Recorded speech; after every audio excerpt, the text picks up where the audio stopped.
ಕಣ್ಣು ಹಾಯಿಸಿದ ಕಡೆಯೆಲ್ಲ ಹಸಿರ ರಾಶಿ. ದೂರ ದೂರಕ್ಕೆ ಆದ್ರೂ ಚೊಕ್ಕದಾದಂತಹ ಮನೆಗಳು. ಮನೆಗಳ ಎದುರಲ್ಲಿ ಬಣ್ಣದ ಹೂದೋಟ, ಅಂಗಳದಾಚೆ ಅಡಿಕೆಯ ಹಸಿರ ತೋಟ. ಮೈ ತುಂಬಿ ಹರಿವ ಸಿಹಿ ನೀರ ತೊರೆಗಳೊಂದೆಡೆ ಆದ್ರೆ ಮನಮುಟ್ಟುವ ಸುಂದರ ಕೆರೆಗಳೊಂದೆಡೆ. ಪಶ್ಚಿಮ ಘಟ್ಟದ ಅನೇಕ ಜೀವ ಸಂಕುಲಗಳು. ಅದುವೇ ನಮ್ಮ ಸಗ್ಗದ ಬೀಡು, ಸುಂದರ ಮಲೆನಾಡು.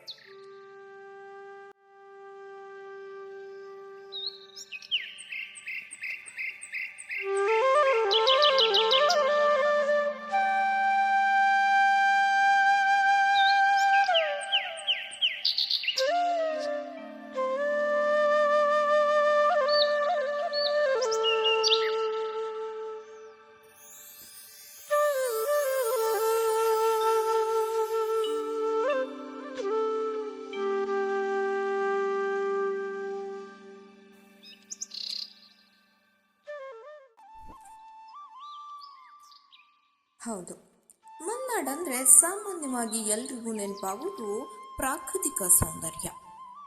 ವಾಹ್, ಅದೆಂತಹ ಸೌಂದರ್ಯ! ದೇವರು ಸಂತೋಷವಾಗಿದ್ದಾಗ ಸೃಷ್ಟಿಸಿದ ಭೂಭಾಗ ನಮ್ಮ ಮಲೆನಾಡು ಇರಬೇಕು.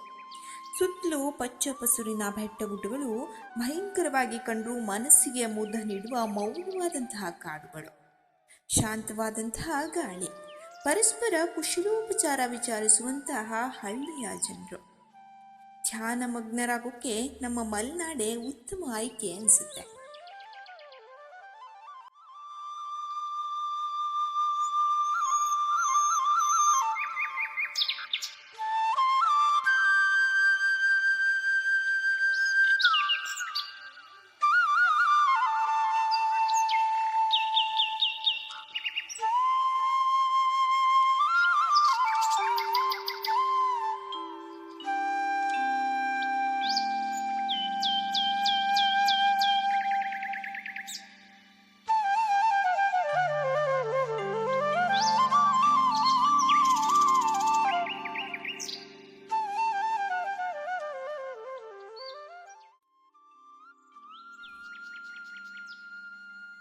ಹಾಗೆ ಮಲೆನಾಡಿಗರ ಜೀವನಾಡಿಯಾದಂತಹ ಬೆಳೆ ಅಡಿಕೆ. ಹಿಂಬಾಲಕನ ಜೊತೆ ಹೆಜ್ಜೆ ಹಾಕ್ತಾ ಆಕಾಶದೆತ್ತರಕ್ಕೆ ಬೆಳೆದಂತಹ ಅಡಿಕೆ ಮರಗಳ ದರ್ಶನ ಮಾಡೋಕ್ಕೆ ಹೋದ್ರೆ ಅದು ಕೂಡ ಇನ್ನೊಂದು ಸ್ವರ್ಗಕ್ಕೆ ಸಮ ಅನಿಸಿತ್ತು. ಪ್ರತಿ ಬಾರಿಯೂ ಅಪ್ಪ ನೆಟ್ಟು ಪೋಷಿಸಿದಂತಹ ಆ ಮರಗಳಿಗೆ ಅಳಿವು ಬಾರದೇ ಇರಲಿ ಅಂತ ಬೇಡ್ಕೊಂಡಿದ್ದೇ ಹೆಚ್ಚು. ತೋಟದ ಮಧ್ಯ ಕಾಳು ಮೆಣಸು, ಪಚ್ಚೆ ತೆನೆ, ಅಡಿಕೆ ಎಲೆ, ಬಾಳೆಕೊನೆ, ಹಾಳೆ ಅಟ್ಲು, ಆಚೆ ದಿಂಬಕ್ಕೆ ಹೋಗೋಕೆ ಅಡಿಕೆ ಮಂಡಿಯ ಸಂಕ, ನೀಲಿ ಆಕಾಶವನ್ನ ಮುಟ್ಟಿದಂತೆ ಕಾಣುವ ತೆಂಗಿನ ಮರಗಳು, ಹಸಿರ ಅಡಿಕೆ ಮರಗಳ ತಂಪಾದ ತೋಟದ ಮಧ್ಯ ಗಗನಚುಂಬಿ ಮರಗಳನ್ನ ನೋಡ್ತಾ ಕುಳಿತರೆ ಹೊತ್ತು ಕಳೆದಿದ್ದೇ ಗೊತ್ತಾಗಿಲ್ಲ ನೋಡಿ.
ನೋಡಿದ್ರಲ್ಲ ನಮ್ಮ ಮಲೆನಾಡ ಸೌಂದರ್ಯವನ್ನ.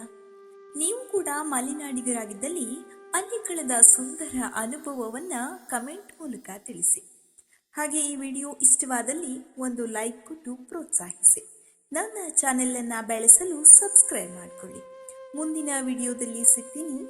ಮತ್ತೆ ಭೇಟಿಯಾಗೋಣ. ನಿಮ್ಮ ಮನೆ ಮಗಳು ಮಮತಾ ಗೌಡ. ಧನ್ಯವಾದಗಳು.